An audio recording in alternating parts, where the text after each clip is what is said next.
Kia ora, ko Sharon Holt tōku ingoa.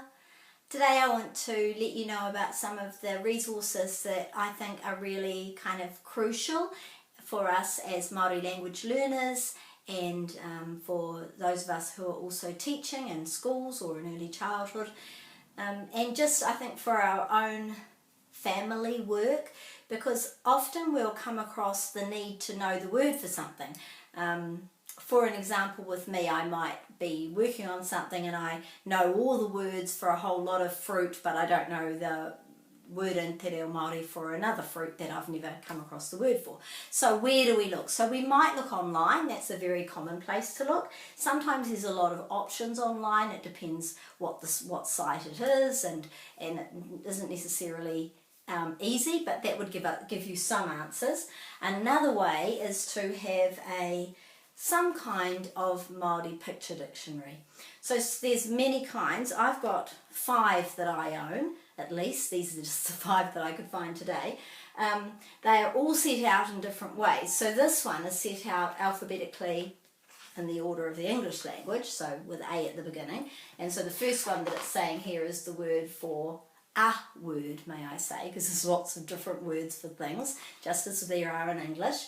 First one is the word for alligator, and the second one, and the last one in the alphabet section is the word for zoo.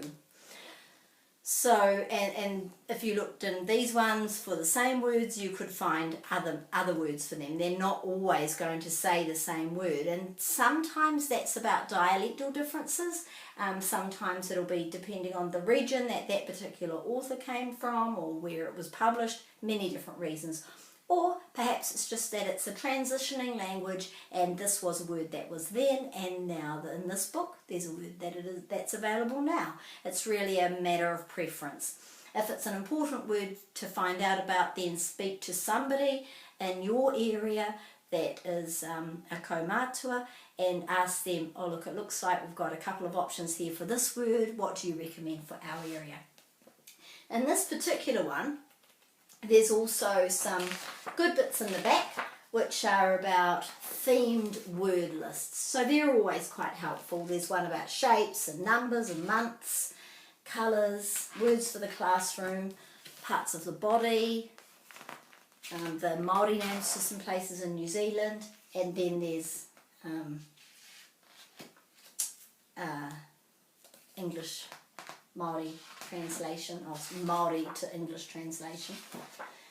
So that's one kind that you can find.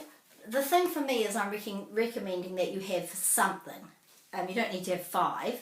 This is another one which is completely in Te Reo Māori, written by Katarina Te Hei Kōkō Mataira. And so this is all in Te Reo. There's some activity parts as well, and what I like about this one, it's reliable because it's in Te Reo and it's written by Katarina Mataira. There's some categories for the words and as well as those activities. There's things that are really appropriate for New Zealand and for Te Reo, and that's I find those are really helpful. So there isn't there isn't an English translation for the things, but there's a picture there, so you can probably work it out, and if you can't, then look online or somewhere for that word to figure out what it is. That's a really good one. Then the other 3 that I've got here, this one's Everyday Words in Māori, is quite a good way of doing it because it's all in sections. This one is obviously about the farm and all the different things in that picture. So it won't have everything you want to know about the farm. And then another page is all about, this is about the body.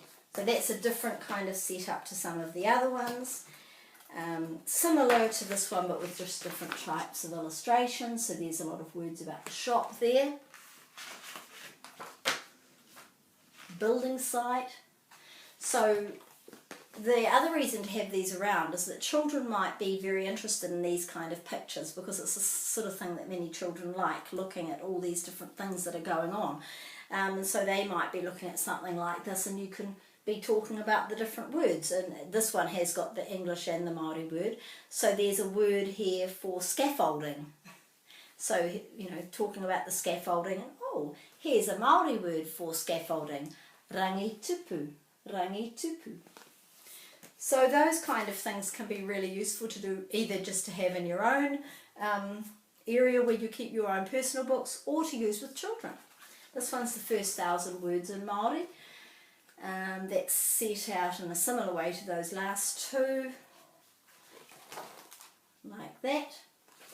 And obviously talking about the most common words, perhaps, that this is about lots of things to play. So between them you should find the word that you're looking for.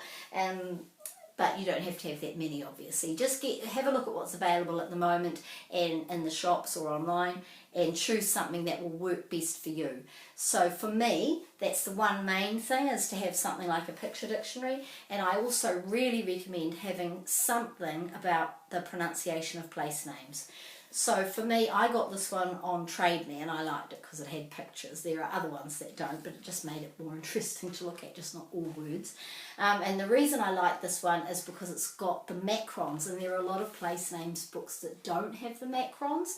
This also has a lot of place names in it. They're in alphabetical order, and so when I'm looking up, perhaps I'm going somewhere and I'm thinking, oh, I don't know whether there's a macron on that word, so I don't know how to pronounce that place. So it's really important. This is with me a lot.